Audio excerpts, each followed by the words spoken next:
వచ్చాడు అని అంటే దేవుడు మనందరి ఆయుష్ విషయంలో కార్యం చేశాడు, కుటుంబాల విషయంలో కార్యం చేశాడు, ఆరోగ్యాల విషయంలో కార్యం చేశాడు. ఇక తరచి తప్పుకుంటూ పోతే అన్ని రకాల మేలు చేయబట్టే మనం ఇలాగ ఈ రీతిగా ఆయన సన్నిధిలో ఉండగలిగాం. దేవుని స్తోత్రం. అయితే రోజుకొక ఆత్మీయుల్ని, రోజుకొక ప్రార్థన పనుల్ని దేవుడు మన ముందు ఉంచుతూ అనేకమైన ఆత్మీయ విషయాలు మనకు నేర్పుతున్నాడు. అందులో మనం ఎన్ని వంట పట్టించుకున్నామో, ఎన్ని విడిచిపెట్టామో అన్న సంగతి తరువాత సంగతి. కానీ దేవుడైతే తన ఉద్దేశం ఏమిటి అంటే మనందరినీ కూడా క్రీస్తు యేసునందు ఉంచవలసిన లక్షణాలతో పెంచి దేవుని సింహాసనం ఎదుట ఎఫెసీలకు రాసిన పత్రికలో మాట చూపిస్తుంది. ఎఫెసీలకు రాసిన పత్రిక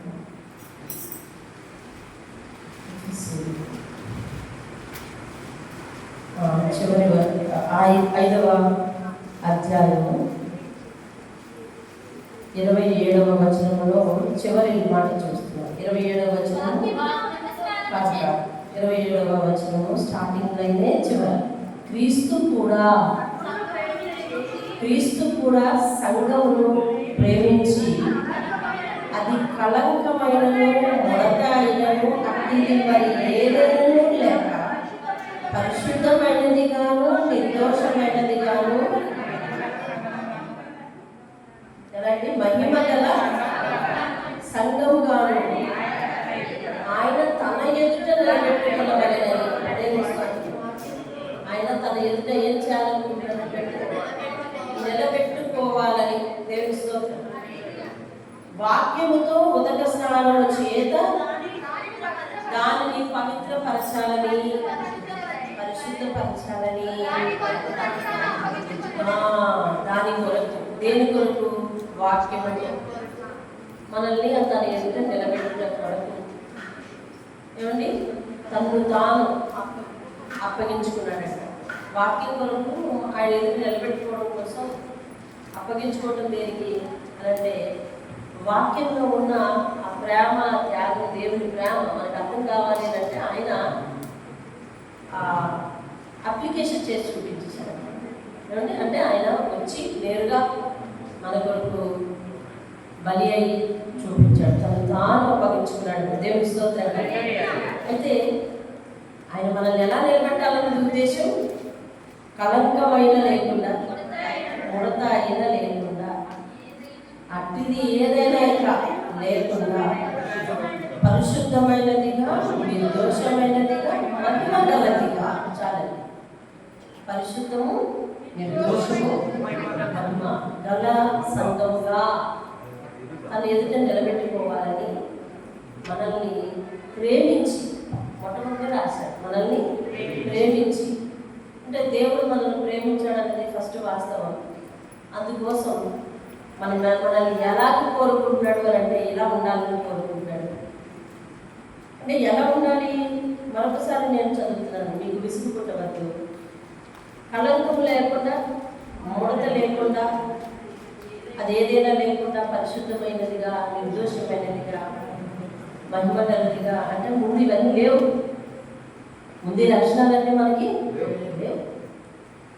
లేని దానిని పవిత్రపరచడం కోసం, పరిశుద్ధపరచడం కోసం. మురికిగా ఉన్నదాన్ని కడుక్కుంటామా? బాగున్నదాన్ని కడుగుతామండి. అందుకని వాక్యం చదివి ఏం చేస్తాడంటే అంటే మన పూర్వస్థితి ఏంటి? ఈ లక్షణాలన్నీ మనలో లేవు. లక్షణాలన్నీ మనలోని లేవు. లేని మనులను అంటే పాపులమైన మనులను అంతేనా? లేదా పాపం అనే బురద పంకిలో మన మీద ఉంది. అటువంటి మనులను తీసుకొని ఆయన ఏ మచ్చ డాగు లేకుండా ఆయన పరిశుద్ధంగా, పవిత్రంగా చేయడం కోసం తను తానే అప్పగించుకున్నాడు. దేవుని స్తోత్రం. దేని పెట్టి కడగాలనుకుంటున్నాడు ఆయన? వాక్యము అనే ఉదకం. వాక్యము అనే ఉదకం. ఉదకం అంటే నీరు. ఉదకం అంటే ఏంటంటే నీరు. వాక్యం అనే ఉదకము. వాక్యం అనే నీటి చేత లోకంలో ఉన్నప్పుడు మనం ఏం చేస్తామనంటే సకల పుణ్యక్షేత్రాలు, సకల నదులు, సకల జలాశయాలు మన పాపమును తీసివేస్తాయని చెప్పి వాటిలో స్నానం చేయడానికి ప్రయత్నం చేసాం కదండి. చేసాం, అలాగా వాటిలో స్నానం చేయడానికి ప్రయత్నించాం, చేసాం, వచ్చాం, పోయిందనుకున్నాం. కానీ దేవుని మార్గంలో పాపి పరిశుద్ధపరచబడాలి అని అంటే నదుల యొక్క, సముద్రాల యొక్క ఏమండి నీరు పనికిరాదు. మరి ఏం పనికి వస్తున్నది? వాక్యము అనే జలము. వాక్యము అనే జలము. వాక్యము మనల్ని పరిశుద్ధపరుస్తుందంట. ఉదక స్నానం వాక్యం చేత మనం ఏం చేయాలంటే, స్నానం అంటే ఏంటండి? కడుక్కోవటం, వాషింగ్ కదా. వాక్యం చేత మనం కడుక్కోవాలి. అంటే దీనినే ఈరోజు పరిశుద్ధాత్ముడు ఎందుకు స్ట్రెస్ ఇస్తున్నాడంటే, ఈ 40 days ముగింపుకు వచ్చేస్తాం. ఈ 40 దినాలలో వాక్యానికి ఎక్కువ ప్రాధాన్యత ఇచ్చాం. దేవుడు ప్రార్థనకి ఎక్కువ ప్రాధాన్యత ఇవ్వమన్నాడు. వాక్యాధారంగా మనం చూసాం. ఇన్ని వాక్యాలు, ఇంత పాఠాలు మనలో మార్పు తీసుకురాకపోతే, అంటే మనల్ని స్నానం చేయించలేకపోతే, మనల్ని కడగలేకపోతే ఈ ప్రయాసంగా నీ విషయంలో వ్యర్థమైంది. అందరి విషయంలో కాదు, ఎస్పెషల్లీ నీ విషయంలో. వాక్యం ఎవరికి వినిపిస్తుంది చెప్పండి? నాకు. ఈరోజు అందరి కోసం వాక్యం వినడానికి వచ్చినావా, లేకపోతే నీ కోసం ఏమి వాక్యం మాట్లాడతాడో వినడానికి వచ్చావా? ఇలా పర్సన్ సెంటర్డ్ మెసేజ్ వినాలి అంతే. చర్చ్ సెంటర్డ్ మెసేజ్ కాదు మనం వినాల్సింది. చదువుకున్న వాళ్ళు బాగా అర్థమవుతుంది. సంఘ కేంద్రమైన గుంపుకి, ఒక గ్రూపుకి కేంద్రమైన వాక్యం వినడానికి కాదు మనం వచ్చేది. వ్యక్తిగతంగా మనకు కావలసిన వాక్యం వినడానికి రావాలి. మీరు ఎక్కడికైతే వెళ్ళండి, అక్కడికి వ్యక్తిగతమైన వాక్యం వినడానికి, వ్యక్తిగతంగా దేవుడు నీతో ఏం మాట్లాడతాడు అన్నది వినడానికి. అందుకనే దేవుడు ఈ 40 దినంలో ఒక గొప్ప ప్రయత్నం మన మధ్య ఉంచినప్పుడు, ఈ వాక్యం మనల్ని కడగలేకపోతే కనుక అది నీ విషయంలో ఏమవుతుందనంటే వ్యర్థమైపోతుంది. కాబట్టి దేవుడు నిన్ను ప్యూరిఫై చేయడానికి, పవిత్రపరచడానికి దేన్ని ఉపయోగిస్తున్నాడు? ఆ వాక్యం ఎక్కడుంది? మీ చేతిలో ఉంది. దేవుడు చెప్పాడు, ఆకాశానికి ఎక్కిపోదామా అంటే అక్కడుందా?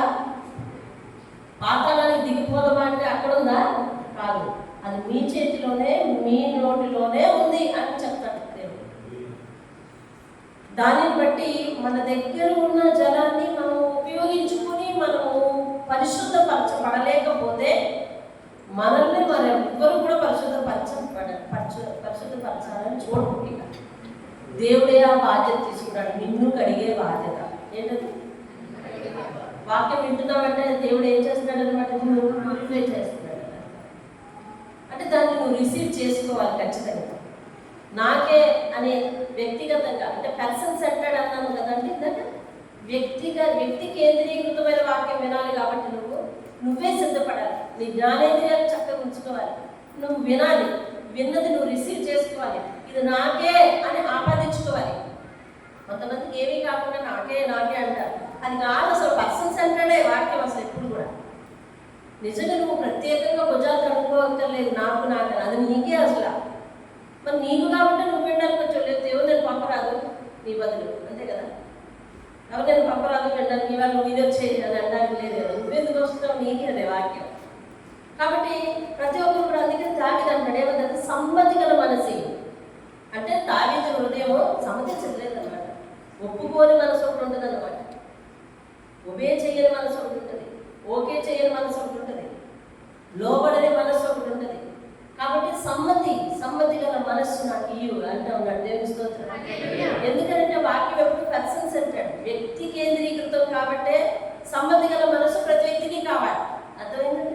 కాబట్టి ఇప్పుడు దేవుడు మనల్ని వాక్యం చేత పరిశుద్ధపరచబడాలి అని అనుకున్నాడు. కాబట్టి ఈ రైతుల్లో మనమందరం కూడా ఖచ్చితంగా దేవుడు ఈరోజు మరి ఈ వాక్యాన్ని గుర్తు చేసి మనతో కొంతసేపు మాట్లాడాడు. దేవుని స్తోత్రం.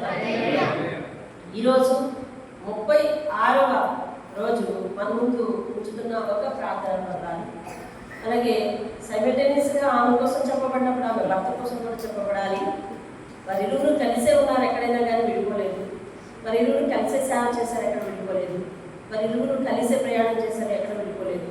కాబట్టి వారి గురించి ఈరోజు దేవుడు మన ముందు ఉంచిపోతున్నాడు. వారే అప్పుల మిస్కిల్లా. దేవుని స్తోత్రం. వారి కోసం ప్రార్థన చేద్దాం. వాక్యం కోసం వారిని బట్టి దేవుడు మాట్లాడేలా పరిశుద్ధమైన మా దేవ, ఈ పరిశుద్ధ పదాలకు వందనాలు చెల్లిస్తున్నాం. అపోస్తల గ్రంథం నుంచి ఎంతోమంది విశ్వాసుల కోసము, సేవకుల కోసము, ప్రార్థకుల కోసం మాతో మాట్లాడాను ఆయన. గొప్ప ప్రార్థకులు, గొప్ప సేవకులు అయ్యా తండ్రి నాయన ఆ గ్రంథంలో ఉన్నారు. అందులో నుంచి మాతో మరొక జంటలు మా ముందు ఉంచుతున్నారు, ప్రార్థనలు ఉంచుతున్నారు, సేవకులు ఉంచుతున్నారు. మీకు వందనాలు. మేము నేర్చుకోగలిగిన సంగతులు మాకు నేర్పి మీ నామాన్ని ప్రయత్నించుకోమని వాక్యం చేత ఉదక స్నానం చేయించు. మేము ఎవరో వ్యక్తుల కోసం వింటున్నామనే ధ్యాస కాకుండా ప్రభువా, వాటిని మాకు ఆపాదించుకుని వ్యక్తి కేంద్రీకృతమైన వాక్యాన్ని వినడానికి సహాయం చేయడం యేసునామములో అడిగి వేడుకుంటున్నాను తమ తండ్రి. దేవుని స్తోత్రం హల్లెలూయా. దేవుని మహాకృప అప్పుల తీసుకెళ్ళాలని మన ముందు దేవుడు ఇచ్చాడు. మీరెక్కడ మనకు ఎంటర్ అవుతారంటే అపోస్తల కార్యములు ఎంటర్ అవుతారు. అపోస్తల కార్యములు 18వ అధ్యాయం దగ్గరికి వద్దాం. మరి ఎవరిని చూద్దాం. అపోస్తల కార్యములు 18వ అధ్యాయము 1వ వచనం నుంచి నేను చదువుతున్నాను. అపోస్తల కార్యములు 1వ అధ్యాయం నుంచి నేను చదువుతున్నాను. 18వ అధ్యాయం 1వ వచనం నుంచి. అటు తరువాత పౌలు ఏథెన్సు నుండి బయలుదేరి కొరింథీకు వచ్చి అక్కడ పొంతువంశీయుడైన అకులా అను ఒక యూదుడు అతని భార్య అయిన ప్రిస్కిల్లాను కనుగొని, ఇప్పుడు అకులా అనే అతను మగ అకులా. సాధారణంగా ఈ 2 పేర్లు ఐడెంటిఫై చేయడం కష్టం కదా. ఆ కన్ఫ్యూజన్ ఎవరికైనా వచ్చిందో నాకైతే వచ్చింది. నేను సభాముఖంగా చెప్తున్నా, నాకైతే వచ్చింది. ఎవరు అకుల లేడీనా ప్రిస్కిల్లా లేడీనా నాకు డౌట్ వచ్చింది. నాకు అవగాహన లేక సరేనా. అయితే అకుల మేల్ మగ, ప్రిస్కిల్లా స్త్రీ అండి. అయితే ఇప్పుడు పరిచయ కార్యక్రమంలో ముందు దేవుడు ఎవరిని ముందు పెట్టాడు? అకులను ముందు పెట్టాడు. అకుల అను ఒక యూదుడు అతని భార్య అయిన ప్రిస్కిల్లాను కనుగొని వారి యొద్దకు వెళ్ళాడు. వీళ్ళిద్దరూ ఎక్కడున్నారండి? ఇప్పుడు కొరింథీలో ఉన్నారు. ఎక్కడున్నారండి? కొరింథీలో ఉన్నారు. యూదులందరూ రోమాను విడిచి వెళ్ళిపోవాలని క్లౌదియా చక్రవర్తి ఆజ్ఞాపించినందున వారు ఇటలీ నుండి కొత్తగా వచ్చారు ఇక్కడికి. అంటే అంతకుముందు ఎక్కడ ఉండేవారు? రోమాలోని ఇటలీలో ఉండేవారు. అంతేనా? రోమాలోని ఇటలీలో ఉండేవారు. అక్కడి నుండి ఇక్కడికి వచ్చేసారు. కారణం ఏంటి? రోమాలో ఎవరు ఉండకూడదంట? యూదులు ఉండకూడదు. యూదులు ఉండకూడదని అక్కడ చక్రవర్తి ఆజ్ఞాపించడం వలన వారు అక్కడి నుంచి వెకేట్ చేసి కొరింథీకు రావడం జరిగింది. యాదృచ్ఛికంగా పౌలు అక్కడికి కొరింథీ వెళ్ళడం జరిగింది. వెళ్ళిన తర్వాత ఆ గ్రామంలో, ఆ ప్రాంతంలో, కొరింథీ ప్రాంతంలో సువార్త సేవ చేయడానికి అతను అక్కడికి వచ్చాడు. సాయంత్రము మరి ఎక్కడైనా బస చేయాలి కదా, అందుకోసం ఒక అనుకూలమైన గృహం కోసం అతను వెతికినప్పుడు అతనికి ఈ అకుల ప్రిస్కిల్లా గృహము అనిపించింది, దొరికింది. వారు వృత్తికి డేరాలు కొట్టువారు. వారి ఇన్ఫర్మేషన్ కొంచెం తెలుస్తుంది కదండి. వీరు పాతలో ఎక్కడ ఉండేవారు? ఇటలీలో ఉండేవారు. ఇప్పుడు ఎక్కడికి వచ్చారు? కొరింథీ వచ్చారు. ఏమండి? వాళ్ళు డేరాలు కుట్టేవారంట. ఏమండి? గుడారాలు డేరాలు అట్లా కుట్టేవారు. పౌలు అదే వృత్తి గలవాడు కనుక వారితో కాపురం, అంటే ఇక్కడ నివాసం, వారితో నివాసం చేశారు. వారు వృత్తికి డేరాలు కొట్టువారు. పౌలు కూడా డేరాలు కొట్టవచ్చు ఆయనతో. కాబట్టి అతను కూడా వారితో పాటు ఉన్నాడు. వారు కలిసి ఏం చేస్తున్నారంట? ఏ పనిది? సేవ కాదు. సేవ పర్పస్ ఉంది, కానీ కలిసి పని చేస్తారు. అతడు ప్రతి విశ్రాంతి దినమున సమాజ మందిరంలో తర్కించుచు యూదులను గ్రీసు దేశస్తులను ఒప్పించుచు. పౌలు ఇప్పుడు ఏం చేస్తున్నాడు? సేవ చేస్తాడు. పౌలు ఇప్పుడు ఏం చేస్తాడు? సేవ చేస్తాడు. వారితో కలిసి ఏం చేస్తాడు? వృత్తి చేస్తాడు. వారితో కలిసి అటు కష్టపడుతున్నాడు, ఇటు సేవ చేస్తాడు. అదేంటంటే సాధారణంగా అందరి వాదన ఏంటంటే సేవ అంటే సేవ చేయాలి, మరొక పని చేయకూడదు అనే వాదన నేను చాలా చోట్ల విన్నాను. సేవ అంటే సేవ చేయాలి, వేరొక పని చేయకూడదు. రైట్, దేవుని పిలుపు ఎలా అయితే అలా. కానీ ఇక్కడ పౌలు ఏం చేస్తున్నాడు చూడండి, సేవ చేస్తుంది. ఒక సమయంలో పౌలు గురించి మనం చెప్పుకునేటప్పుడు ఆ వాక్యాలన్నీ ఆధారం కిందకి వస్తాయి. పౌలు కోసం వీలైతే దేవుని చిత్తమైతే రేపే చెప్పుకుంటాం. ఆయన అంటాడు, నేను నా సేవా జీవితంలో ఎవరి మీద ఆధారపడకుండానట్లు నా చేతులతో, నా సొంత చేతులతో నేనే కష్టపడ్డాను అని చెప్తాను. దేవునితో కాబట్టి నిజ జీవితంలో కష్టపడుతూ సేవ చేయడం అదొక ఆత్మీయ పాఠం. రెండవది నేను బాగా కష్టపడి వస్తున్నాను కాబట్టి సేవ చేయలేను అనే వాదన చాలా మందిలో ఉంటుంది. ఈరోజు మీలో చాలా మంది, ఇప్పుడు ఇంచుమించు 65 మంది ఎంతమంది ఉన్నామంట, 65 మంది ఎంతమంది ఉన్నాం. మీలో 4-5 తప్ప మిగిలిన వాళ్ళందరూ కూడా డ్యూటీలు చేస్తున్నారు. అందరూ డ్యూటీలు చేస్తున్నారు. 4-5 తప్ప అందరూ ఏదో ఒక పని చెప్పి ఇల్లు విడిచి బయటికి వెళ్ళేవాళ్ళు. 5 మనలో ఎవ్వరూ కూడా దేవుని పని చేయలేము అని తప్పించుకుంటాం. దేవుని పని చేయలేము తప్పించుకుంటాం. దేవుని పని చేయలేమని తప్పించుకుంటాం. అర్థమైంది? కానీ వీళ్ళు ఏం చేస్తున్నారు? పోషణకి పని చేస్తున్నారు. పౌలు ఏం చేస్తున్నాడు? దేవుని సేవ. ఈరోజు మన అంశం పౌలు కాదు, కానీ ప్రిస్కిల్లా, అకుల వీళ్ళిద్దరూ కూడా పౌలుతో పాటు సేవలో సహకరించిన వారు. చూద్దాం, చూడండి 18వ అధ్యాయం, అదే 18వ అధ్యాయంలోనే ఉండండి. 18వ వచనం చూద్దాం, చూడండి. పౌలు ఇంకను ఒక దినములు అక్కడ ఉండిన తరువాత సహోదరులందరి దగ్గర సెలవు పుచ్చుకొని వెళ్తున్నానని చెప్పి తనకు మొక్కుబడి ఉన్నందున కేంద్రీయలో తల వెంట్రుకలు కత్తిరించుకుని వాడ ఎక్కి సిరియాకు బయలుదేరాడు. ప్రిస్కిల్లా, అకుల. ఇప్పుడు ఎవరి పేరు ముందు దేవుడు దర్శనం చేస్తున్నారు? ప్రిస్కిల్లా. ఎవరి పేరుది? భార్య ప్రిస్కిల్లా, అకుల అని వారు అతనితో కూడా వెళ్ళింది. దేవుని స్తోత్రం. ఈయనని చేర్చుకున్నారు. వినాలి. ఈయనని చేర్చుకున్నారు. ఏదైనా డౌటా? ఈయనని చేర్చుకున్నారు. చేర్చుకున్నడమే కాక ఇక ఈయన వెంబడిస్తున్నారు. అక్కడ ఒక పదం రాస్తున్నారు. ఆయనకి మొక్కు పెడుతున్నారు. తల వెంట్రుకలు కత్తిరించుకోవటానికి ఉన్నందున కేక్రియలో తల వెంట్రుకలు కత్తిరించుకుని వాడ ఎక్కేసాడు. తల వెంట్రుకలు కత్తిరించుకున్నాడు. ఇట్స్ ఇస్ ఓన్లీ కట్టింగ్ అంతే, క్రాఫింగ్ అంతే, గుండు కాదు. ఇది పట్టుకొని చాలా మంది అటు దిశగా ప్రయాణిస్తున్నారు కాదు. దీనికి ఆధారమైన వాక్యము పౌలు గురించి చెప్పుకుందాం. ఏమండి? ఆధారమైన వాక్యం పౌలు గురించి చెప్పుకుందాం. ఇప్పుడు మన సబ్జెక్ట్ అది కాదు. రైట్. మొక్కుబడి ఏంటి? తలవెంట్రుకలు కత్తిరించుకోవడం ఏంటి? తలవెంట్రుకలు ఏమైనా మొక్కుబడి ఇచ్చాడా? దేవుడికి ఏమైనా తలవెంట్రుకలు మొక్కుబడి ఇవ్వాలా? ఇలాంటి చాలా ప్రశ్నలు వాక్యాన్ని పరిశోధించే వాళ్ళకి పదే గుర్తుకొచ్చేస్తున్నాయి ఇప్పుడు. కాబట్టి వాటన్నిటికీ కాసేపు మోత పెట్టండి. అయితే అప్పుల ప్రిస్కిల్లా ఆయన ఏం చేస్తారండి? వెంబడిస్తారు. మీతో పాటు మేము వస్తాం బాబు అంటే పౌలు చేసే పని అంటే అసలు మెయిన్ పని సువార్త. పౌలు చేసే మెయిన్ పని అంటే సువార్త.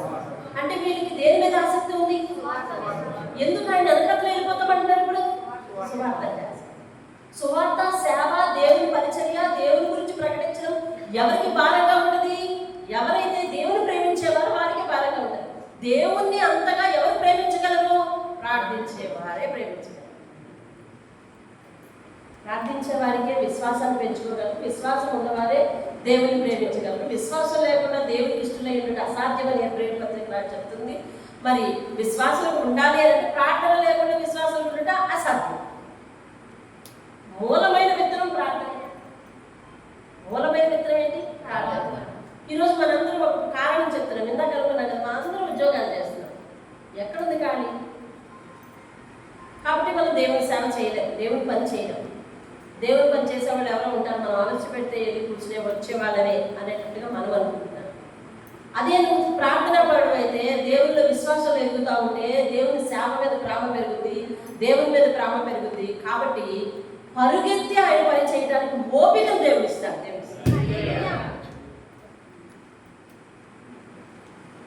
ఏమైందమ్మా? పడిపోయారా? ఇద్దరు పిల్లలు వెళ్ళండి బాబు కూర్చుకుంటారు. ఎక్కడున్నారమ్మా? ఇంటికి తీసుకెళ్ళారా? మిమ్మల్ని బండి మీద తీసుకెళ్తారు. కిరణ్ కొంచెం ఇద్దరు పిల్లలు వెళ్ళండి, వెళ్ళి చూసండి, వెళ్ళి చూసి విషయం ఏంటి చూడండి. కంగారు పడకండి. అర్థం గారు రాజు నువ్వు వెళ్తున్నావా?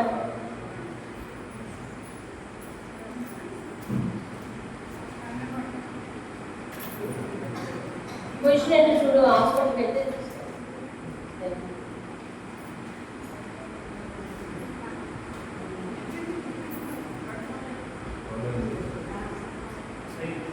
దేవుని స్తోత్రం.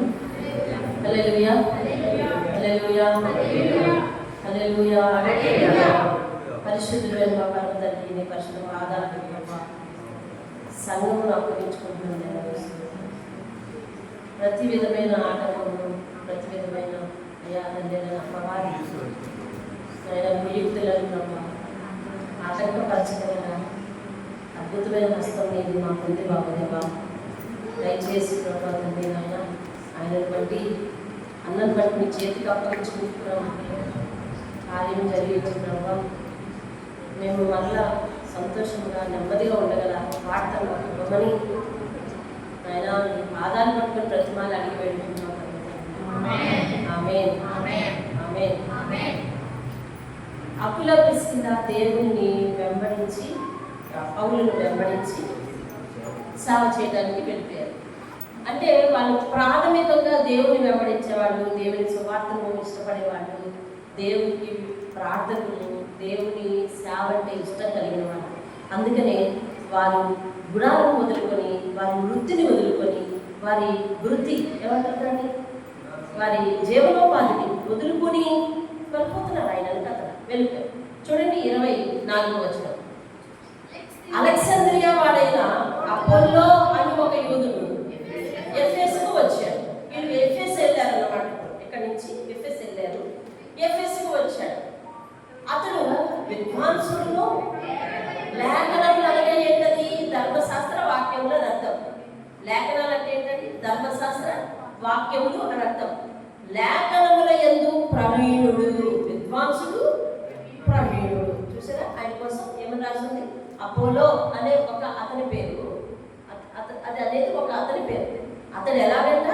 లేఖనాలు, దేవుని ధర్మశాస్త్ర వాక్యముల యందు విద్వాంసుడు, ప్రవీణుడు. విద్వాంసుడు, ప్రవీణుడు. అయితే అతడు ప్రభువు మార్గము విషయమై, ప్రభువు మార్గం అంటే రక్షణ మార్గం. ప్రభువు మార్గం, యేసుక్రీస్తు మార్గం ఏ మార్గం అండి? మత మార్గమా? కాదు, రక్షణ మార్గం. ప్రభువు మార్గము విషయమై ఉపదేశము పొంది, అంటే ఆయనకు దాని గురించి కొంత బోధ తెలుసు. ఉపదేశం అంటే ఏంటంటే బోధ కదా, బోధ తెలుసు. వాక్యం లేదు, నిష్ణాతుడు, విద్వాంసుడు, ఏమండి ప్రవీణత నైపుణ్యం కలిగిన వాడు, ఉపదేశం పొంది తన ఆత్మ యందు తీవ్రపడి, అంటే ఆత్మలో ఆశపడి. ఏమి ఆశపడుతున్నాడు? దేవుని ప్రకటించడం కోసం. చూడండి, యోహాను బాప్తిస్మము మాత్రమే తెలుసుకొనిన వాడైనను యేసును గురించిన సంగతిని వివరముగా చెప్పి బోధించుచు సమాజంలో ధైర్యంగా మాట్లాడ ఆరంభించాను. ఇతను దేవుని కొరకు కొంత విషయాలు విన్నాడండి, లేఖనాలు శ్రద్ధగా చదివాడండి, లేఖనాల యందు పట్టు సంపాదించాడండి, చదివిన దాని మీద పట్టు సంపాదించాడండి, గొప్ప నైపుణ్యం ఉంది, జ్ఞానం ఉందండి. ఈ వాక్యాలు చదువుతున్నప్పుడు, యేసు గురించి వింటున్నప్పుడు, చదువుతున్నప్పుడు ఇతనికి ఆత్మ యందు తీవ్రత, అంటే ఆశ కలిగింది, ఆసక్తి కలిగింది, ఈ ఆతృత కలిగింది. ఈ సత్యమును వేరొకరికి చెప్పాలి, ఈ సత్యమును జనంలోకి వెళ్ళి ప్రకటించాలి అనే తీవ్రత కలిగింది. స్వార్థ తీవ్రత, ఆత్మ ప్రేరేపణ కలిగింది అన్నమాట. ఈ ప్రేరేపణ బట్టి అతడు సమాజంలోకి వెళ్ళి ధైర్యంగా చెప్పడం మొదలుపెట్టాడు. ఇది అపోలో కోసం ఇన్ఫర్మేషన్. ఈ అపోలో మధ్యలో ఎవరు చూద్దాం. మనం మెయిన్ ఎవరంటే ఇప్పుడు మనకి ప్రిస్కిల్లా అయితే విందాం. చూడండి, ఇప్పుడు 26 వచ్చిన ప్రిస్కిల్లా అకులయు విని ఏం విన్నారు? ఆయన బోధ. ఏం విన్నారు? అపోలో బోధ విన్నారు. విని అతనిని చేర్చుకుని అంటే అపోలోను వాళ్ళ ఎంత చేర్చుకున్నారు. ఇప్పుడు ఎంతమంది అయ్యారు? నలుగురు అయ్యారు.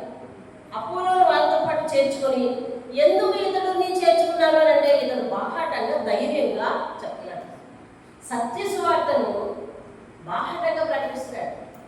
అంటే వీళ్ళ ప్రధాన పని ఏమైంది? ఇప్పుడు అపలాది ప్రిస్కిల్లాది సత్య సువార్తను ప్రకటించే పనికి వీళ్ళు కూడా వచ్చారనమాట. నేరుగా వాళ్ళ సువార్త సేవకు పోయినారని ఎక్కడ రాశారు. కానీ వీళ్ళు పౌరులు ఎందుకు వెంబడించారు? వంట చేసి పెట్టినా కాదు. పౌరులు ఎందుకు వెంబడించారు అంటే సువార్త సేవకు వెంబడించారు. సువార్త సేవకు వెంబడించారు. వాళ్ళ వృత్తిని వదిలిపెట్టుకుని సువార్త సేవకు వెంబడించారు. ఇతన్ని చూసి ఇతను బోధకుడు, ఇతను సత్యాన్ని చక్కగా ధైర్యంగా ప్రకటిస్తున్నాడు. అందుకని ఈయన కూడా ఏం చేశారంటే మాతో పట్టుకుంది, ఆయన నీ బాగోగులు నేను చూస్తాను అని చెప్తారు. చూడండి,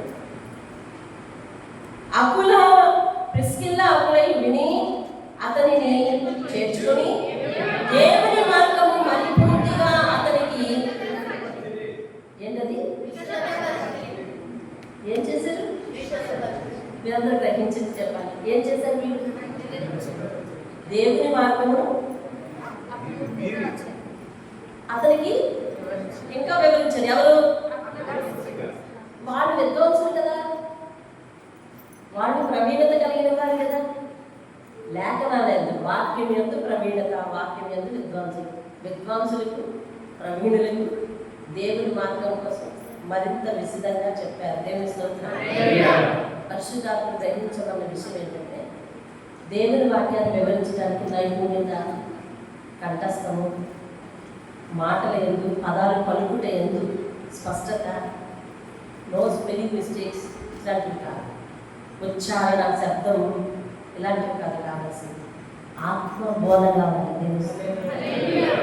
ఆయన బోధిస్తుంది కరెక్టే, కానీ ఇంకా ఉంది. దేవుని మార్గాన్ని విశదపరిచారు కదా. విపులంగా చెప్పారంట, విపులంగా చెప్పారంట లేఖనాలను, వాక్యాన్ని.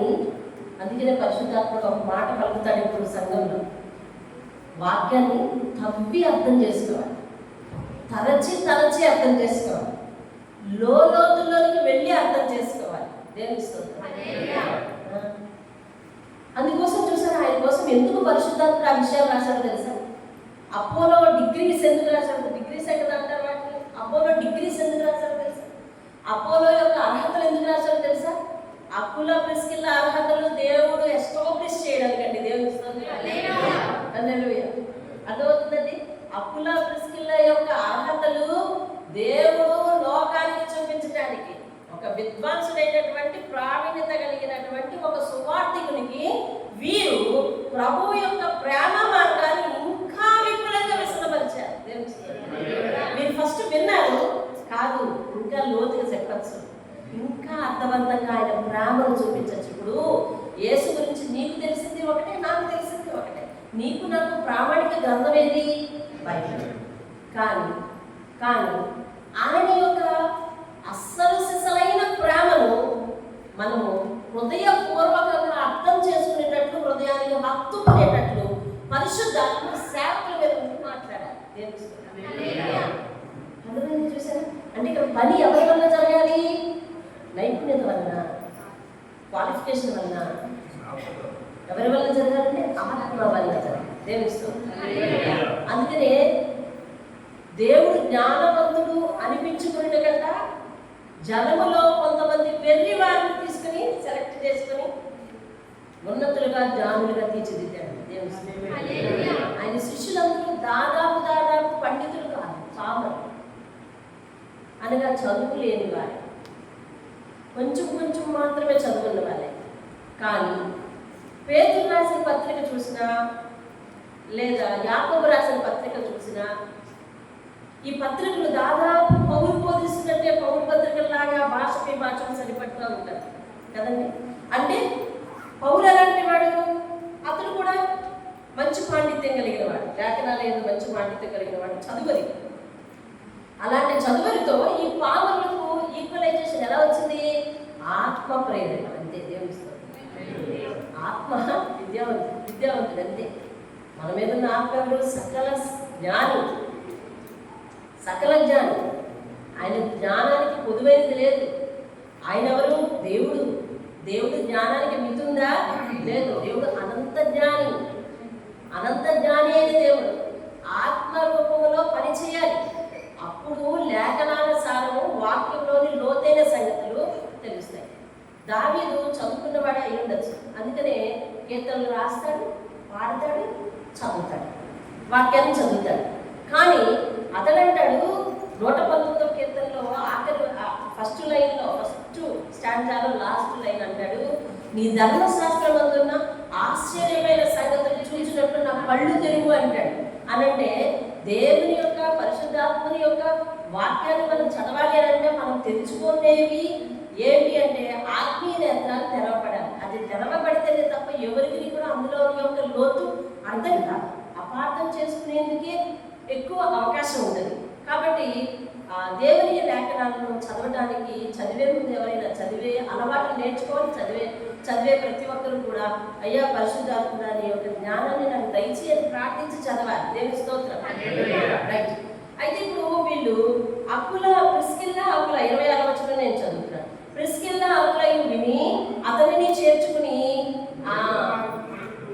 అంతేనా? ఎక్కడ చదువుతున్నాను నేను? అంతే. చేర్చుకుని దేవుని మార్గము మరి పూర్తిగా అతనికి విశదపరచరి. దేవుని స్తోత్రం. తరువాత అతడు అక్కయ్యకు బోధించినప్పుడు అతనిని చేర్చుకుని వల్లని సహోదరులను ఉత్సాహపరచుచు అక్కడి శిష్యులకు రాసింది. ఏం రాశారండి మీరు చేసిన పని ఏమైనా అర్థమైందా మీకు? ఇతను ఏమో ఎక్కడికి వెళ్ళిపోవాలనుకున్నాడంట? అక్కయ్య అనే ప్రాంతం వెళ్ళిపోవాలనుకున్నాడంట. వెళ్ళిపోవాలనుకుంటే ఈ అకుల ప్రిస్కిల్ ఏం చేశారు తెలుసా? అక్కడ ఉన్న వీళ్ళ సేవకులకి ఈయన చేర్చుకొని అని చెప్పి ఉత్తరం రాసి పంపించారు. చూసారా? అంటే వాళ్ళ చేర్పింపు, ప్రేమ, ఆదరణ చూపించే విధానం ఎలా ఉందండి? కంటిన్యూస్గా ఉంది. మన దగ్గర ఉన్నంత వరకు మన దగ్గర బాధ్యత తీసుకున్నాం, తర్వాత వెళ్ళిపోతాడు మనకి. అట్లా వెళ్ళిపోతాడు మనకి ల్యాండర్ల మీద. ఇక్కడి నుంచి అక్కడికి వెళ్తాడంటే నన్ను నీకు అక్కడ మళ్ళీ వెళ్ళి ఏర్పాటు చేస్తాను. చూసారండి? అంటే సేవా భారం ఎలా ఉంటుంది తెలుసా? బాధ్యతగా ఉంటుంది. ఎలా ఉంటుందండి? బాధ్యత. మనలో సేవ కొంతమందికి సమర్పించుకున్నారు. ఏ భారమైతే ఎత్తుకున్నారో అది ఎలా చేయాలి అంటే పనిగా చేయకూడదు, బాధ్యతగా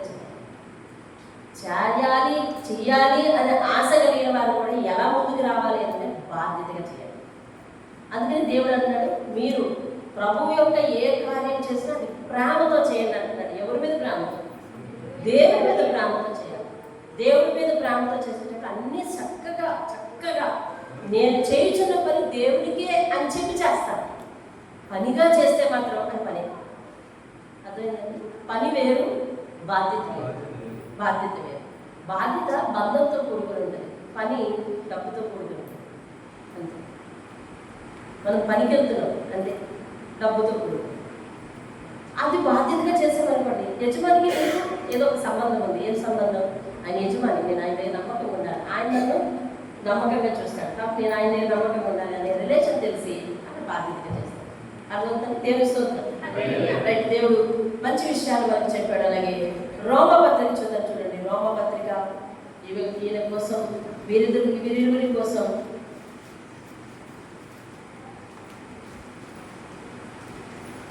రోమపత్రిక 16వ అధ్యాయం చదువుదాము. 3వ వచనాన్ని చదువుతున్నాను. క్రీస్తు యేసునందు నా జత పని వారైన ప్రిస్కిల్లకును అకులకును. ఎవరు చెప్తున్నారు ఈ మాట? పౌలు చెప్తున్నాడు. ఇప్పుడు వీరిరువురు కొంత దూరం వెళ్ళారు అనమాట, వేరే చోటకి వెళ్ళిపోయారు. ఇప్పుడు రోమా ప్రాంతానికి, ఏమండి, రోమా ప్రాంతంలో ఉన్న సంఘానికి పౌలు ఏం చేస్తున్నాడంటే ఉత్తరం రాస్తున్నాడు. అంటే వీళ్ళు రోమా నుంచే తిరిగి వెళ్ళిపోయారు. కానీ చూసారా, రోమా నుంచే తిరిగి వెళ్ళిపోయారు ప్రారంభంలో. అవునా? కొరింథీకి వచ్చేసారు కదా, అంతేనా? రోమాలో యూదులు ఉండకూడదు అని అంతా వెళ్ళిపోయారు. మళ్ళీ అదే ప్రాంతాన్ని స్వార్థ చేయడానికి వెళ్ళారు. ఇప్పుడు రోమా ప్రాంతంలో ఉన్నారు వీళ్ళు. రోమా సంఘానికి పౌలతో రాసినాడు. అక్కడ వీళ్ళు ఉన్నారని తెలిసి వాళ్ళకు కూడా రాశాడు. ఏమని తెలుసా? క్రీస్తు యేసునందు నా జత పనివారైన ప్రిస్కిల్లకు అకులకు. ఇక్కడ కూడా ఫస్ట్ ఎవరి పేరు మెన్షన్ చేస్తాడు? ప్రిస్కిల్లకు అకులకు నా వందనములు చెప్పండి. అలాగే వీరి కోసం ఇంకా 1 కొరింథీ పత్రిక వీరి కోసం రాసినది చాలా తక్కువే, కానీ దేవుడు చాలా వాల్యుబుల్ విషయాలు రాశాడు. పౌలుతో పాటు జత పనివారు అనగలుగుతున్నాడు అంటే పౌలు ఎంతగా కష్టపడుతున్నాడో అంతగా కష్టపడుతున్నారు అనమాట. మీరు 16వ అధ్యాయం కొరింథీయులకు రాసిన పత్రిక 16వ అధ్యాయం 19వ వచనం. ఆసియాలోని సంఘముల వారు మీకు వందనాలు చెప్తున్నారు. ఇది కొరింథీ సంఘం కదా. వీళ్ళు అసలు నివాసం ఇప్పుడు ఎక్కడ ఉందండి? కొరింథీలో ఉంది. ఇందాక పౌలు ఎక్కడ ఉన్నారని ఉత్తరం రాశాడు? రోమాలో ఉన్నారు. ఇప్పుడు ఎక్కడ ఉన్నారు వాళ్ళు?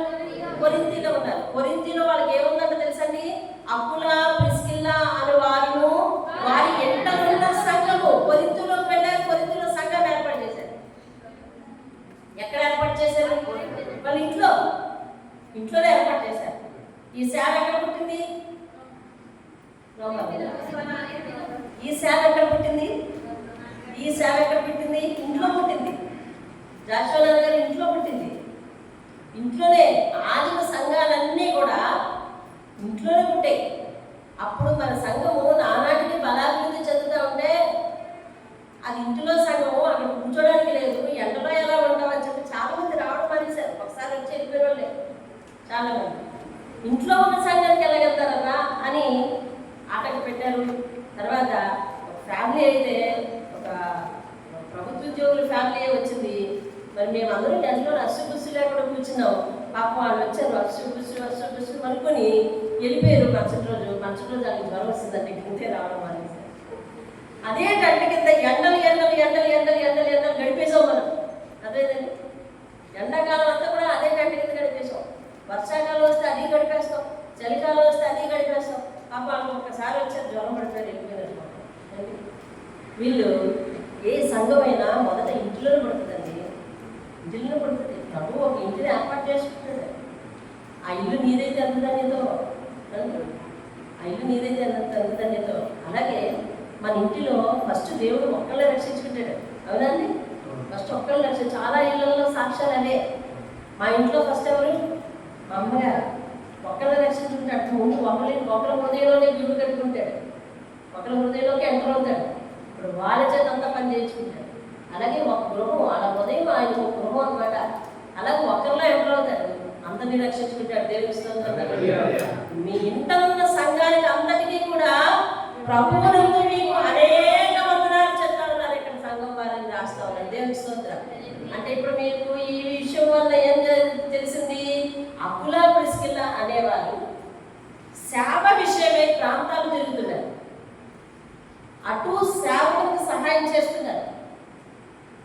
బలమైన సేవకులు ఎవరైనా ఉంటే వారిని పిలుస్తారు, ఇంటికి ఆదరిస్తారు. అంతేనా? అపోలోని ఎలా చేర్చుకున్నారు చూడటమా? అపోలోని ఎలా చేర్చుకున్నారు? పౌలు చెప్పాడా చేర్చుకోమని?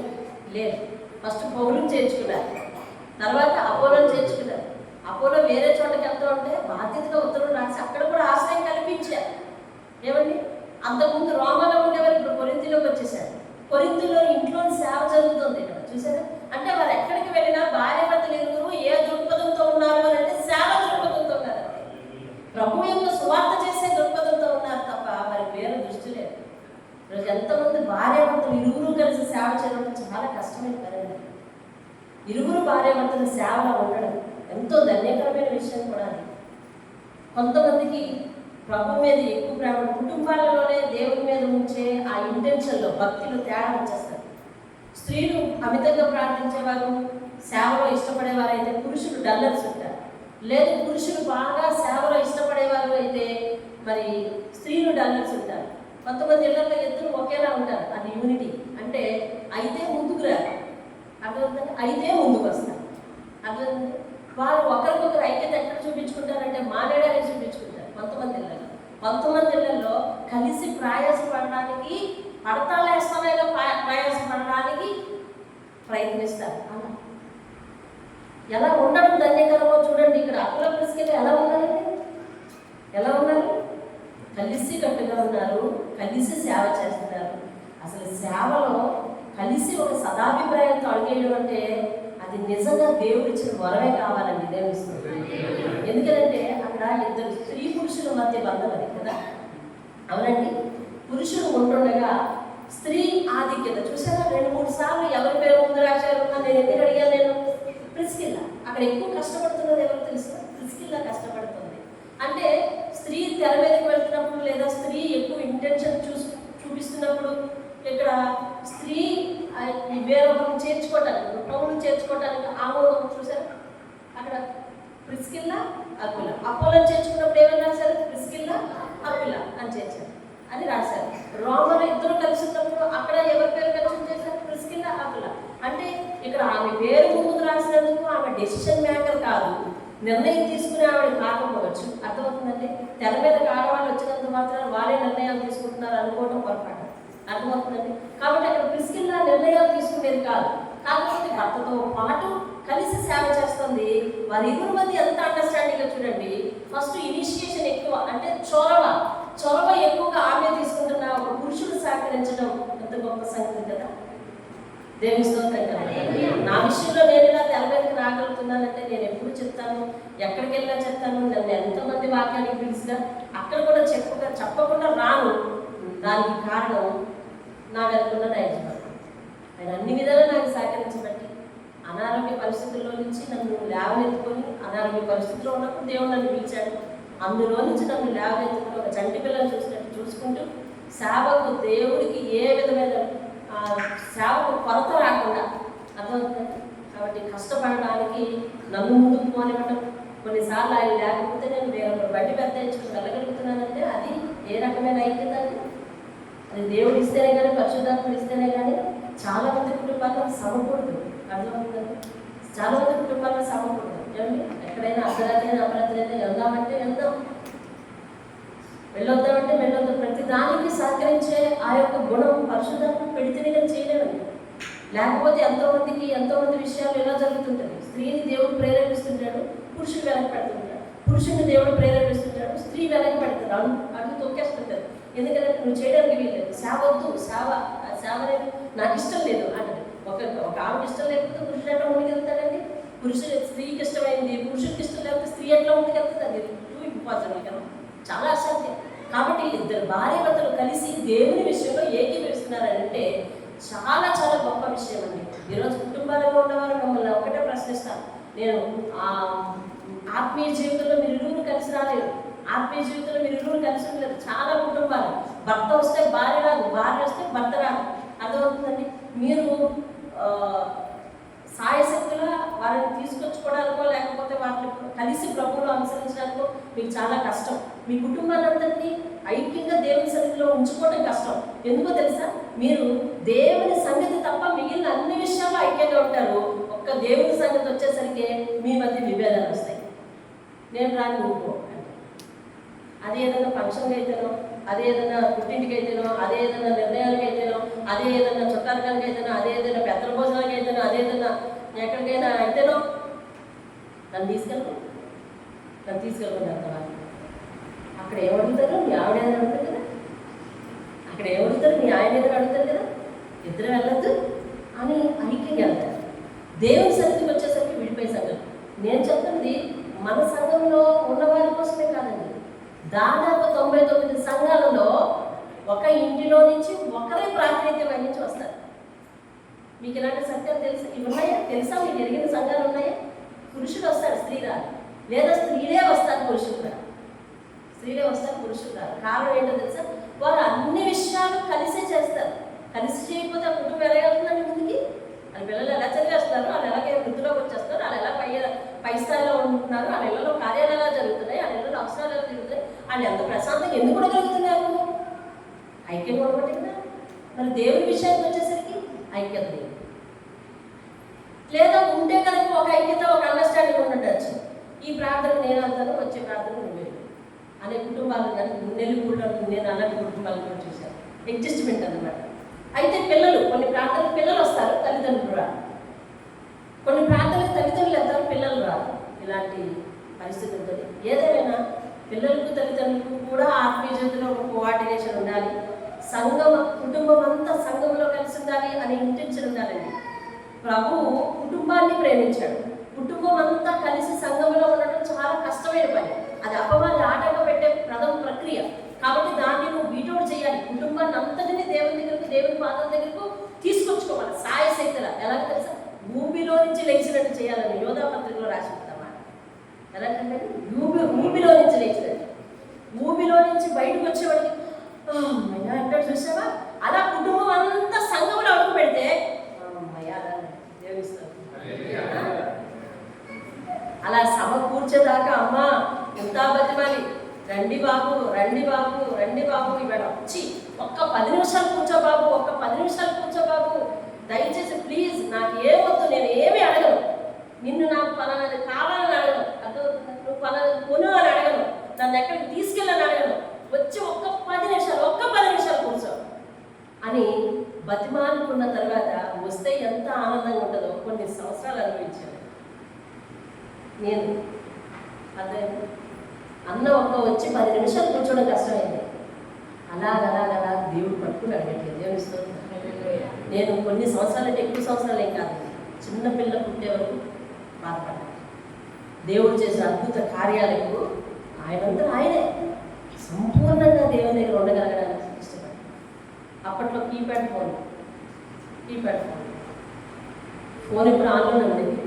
ఫోన్ వచ్చిందా బయట నుంచి ఇంకంతే. నేను ముందు కూర్చుండేదాన్ని, నాన్నగారు సేవ చేసేవారు, నేను ముందు కూర్చుండేదాన్ని, ఆయన వెనకాల కూర్చుండేవారు. నాకు ఫోన్ వచ్చింది, మెసేజ్ వచ్చింది, మీటింగ్ టైం అయిపోయింది, నేను వెళ్తున్నాను, ఏమనుకో, ముందుకు లెక్క వచ్చేసేది. ముందుకి కాగితం వచ్చిందంటే గుండె దుబ్బేలు మరిపోయిందంట. కన్నీరు కారుస్తూ కూర్చుండేదాన్ని అక్కడి నుంచి. ఆ సమయం నుంచి కన్నీరు కారుస్తూ కూర్చుండేదాన్ని.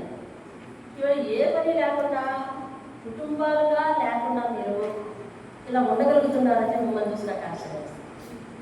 ఇవాళ కూడా మన ఊరిలో మరీ చెప్పి ఏది ఏమైనా చదువు వచ్చేయాలి, అలాగే నేను సాయశక్తులు నేను వచ్చేస్తాను. అలా ప్రయాసం దేనికి బతిమాలుకుంటామండి? భార్య దేనికి బతిమాలుకోవాలి భర్తని, భర్త దేనికి బతిమాలుకోవాలి భార్యని. అనవసరమైన విషయాలు కాదు, ఇంకో ఆత్మీయ విషయాలు బతిమాలుకొని ఐక్యంగా ముందుకు అడిగేయాలి. దేవుని స్తోత్రం కలగాలి. అటువంటి వ్యక్తిత్వం కలిగిన వారు దేవుని స్తోత్రం కలిగిన. ఇంకా వాళ్ళ కోసం పరిశుద్ధాత్మ బైబిల్లో రాయించిన ఒకే ఒక సంగతి 2వ తిమోతి పత్రిక 4వ అధ్యాయం 19వ వచనం. 2వ తిమోతి పత్రిక 4వ అధ్యాయం 19వ వచనం.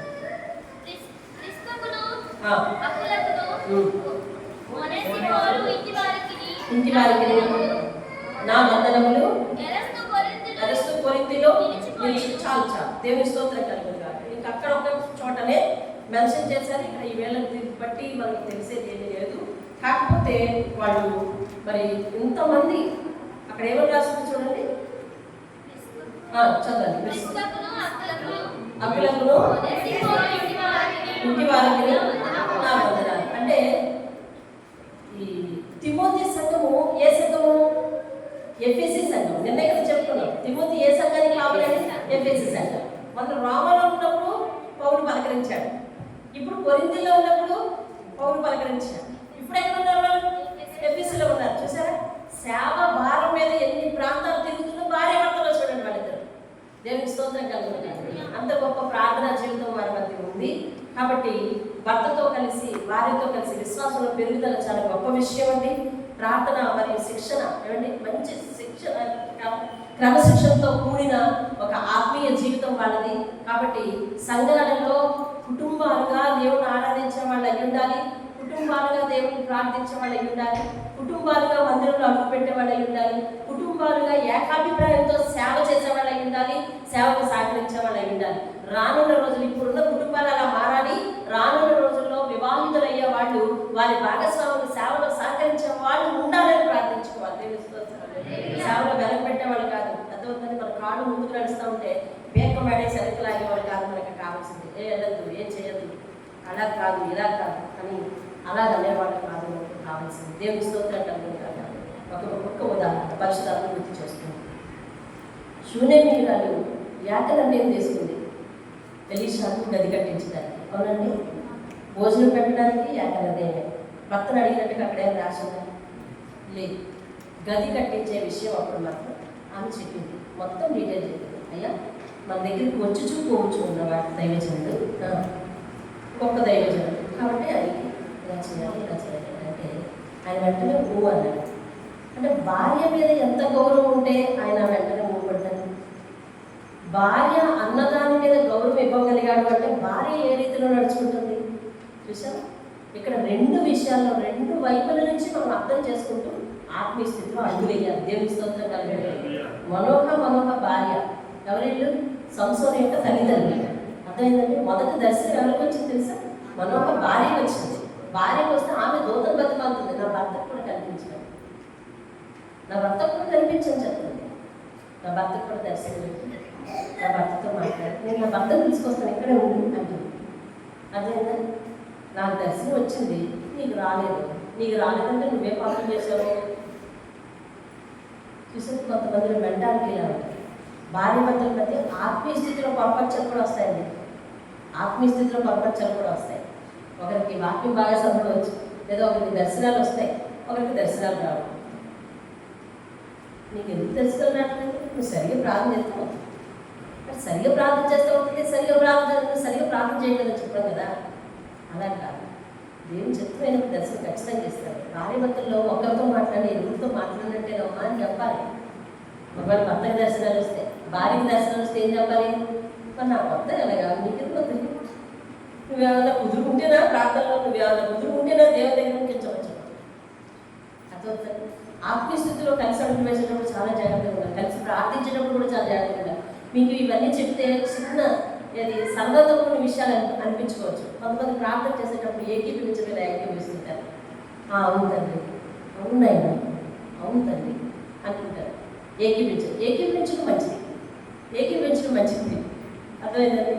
ఒక ఇద్దరు భార్యతో గొడవ వచ్చిందని వాళ్ళిద్దరు ప్రార్థన చేసుకుంటారు, కలిసి ఏదో కలిసికట్టుగా ప్రార్థన చేసుకున్నారని ఎట్టకేళ్ళకి ప్రార్థన చేసుకుంది. నేను చెప్పాను కదా, మా కుటుంబంలో చాలా పరిస్థితులు అలాగే ఉండేవి.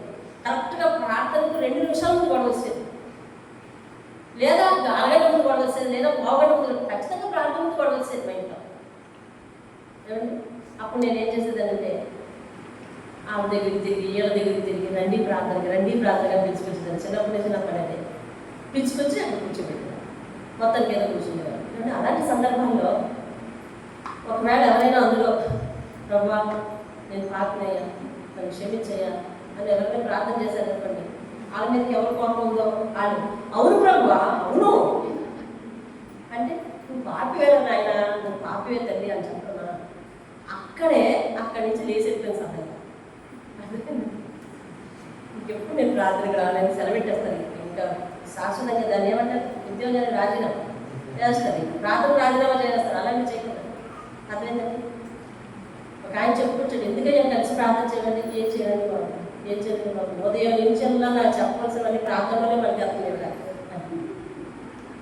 ఇంక నేను ఏం చేయగలండి, ఉదయం నుంచి అలసిపోయి వస్తాను. ఆవిడ ఉదయం నుంచి నాకు చెప్పాల్సిన వల్ల ప్రార్థనలో పరిగెత్తుంటే నేను ఎంతసేపు కూర్చొని ప్రార్థనలో కష్టపడి వచ్చాక మళ్ళీ కష్టాజితాన్ని భుజించే మధ్య నిలివి దేవునికి కృతజ్ఞతలు చెల్లించే ప్రార్థన నీకు ఎంతసేపు ఉండాలి? 1 గంట లేకపోతే అరగంట, నీ ఓపిక బట్టి 1 గంట లేకపోతే అరగంట అంతే ఉండాలి. మరీ పావుగంట పీచు బేరాలు ఆడకండి, పావుగంట పీచు బేరాలు ఆడకండి, 10 నిమిషాలు పీచు బేరాలు ఆడకండి, అరగంట, మినిమం అరగంట.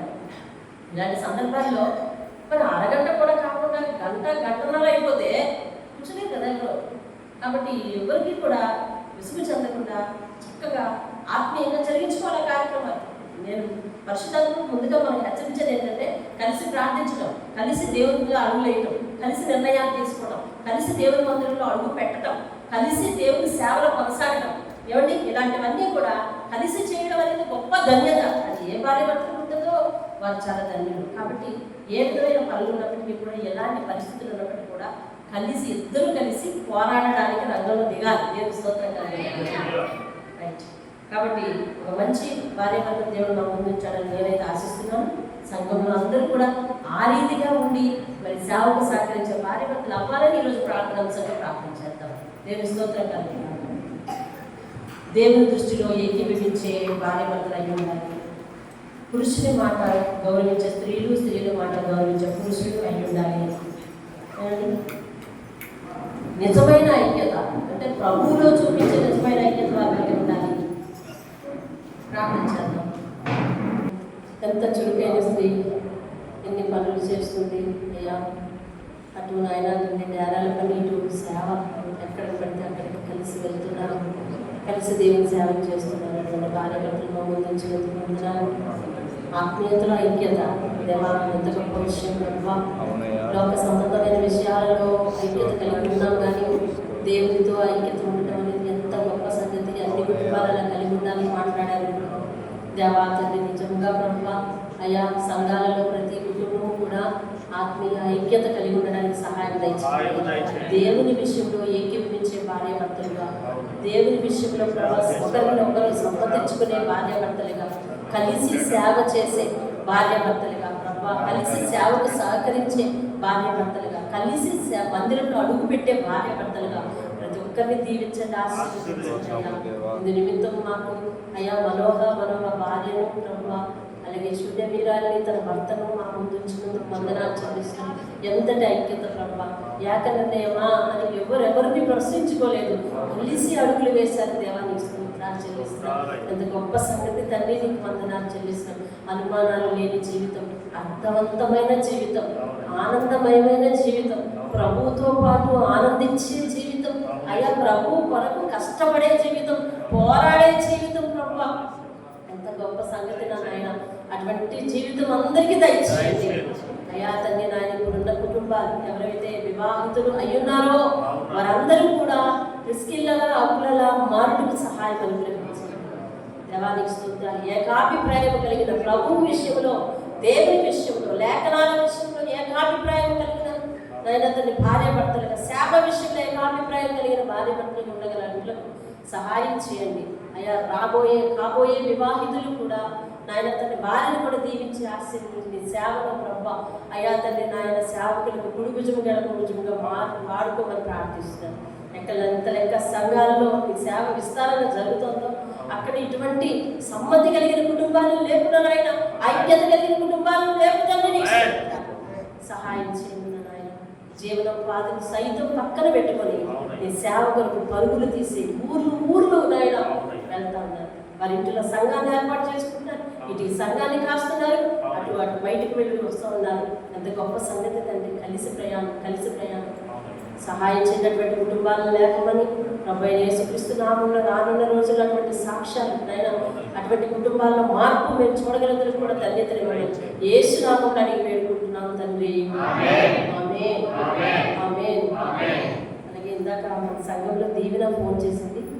తనకి గర్భంలో ప్రాబ్లం ఉందని వెళ్ళి చూపించుకుంటే ఇటువైపు అటువైపు ట్యూబులు రెండు కూడా చీమ్ పట్టి బ్లడ్ ఏదో క్లాట్ అయ్యేది ఏమైంది పగిలిపోయిందంట. ఇప్పుడు అది డేంజర్ అని అంటున్నారు ఈవేళ. కాబట్టి హాస్పిటల్లో జాయిన్ అవ్వమంటే పరిస్థితి ఎలా ఉందో తెలియదు. అదొకటి. తర్వాత ఇంకొకటి ఎవరో ఫోన్ చేశారు. తునిపా తుని పద్మ వాళ్ళ అన్నయ్య కూతురు చిన్నపిల్ల, అంటే వాళ్ళ అమ్మాయి వయసు 7 సంవత్సరాల పిల్ల ఉన్నట్టుండి నోటి నుండి రక్తం కట్టేసుకున్నదంట. హాస్పిటల్కి తీసుకెళ్తే ముక్కు నుంచి కూడా రక్తం వస్తున్నదంట. అది కంట్రోల్ అవ్వడానికి ఇన్పేషెంట్గా ఉండమన్నారంట. మరి తర్వాత ఏం జరుగుతుందో తెలియదు, అది కూడా ప్రార్థన పెట్టమన్నారు.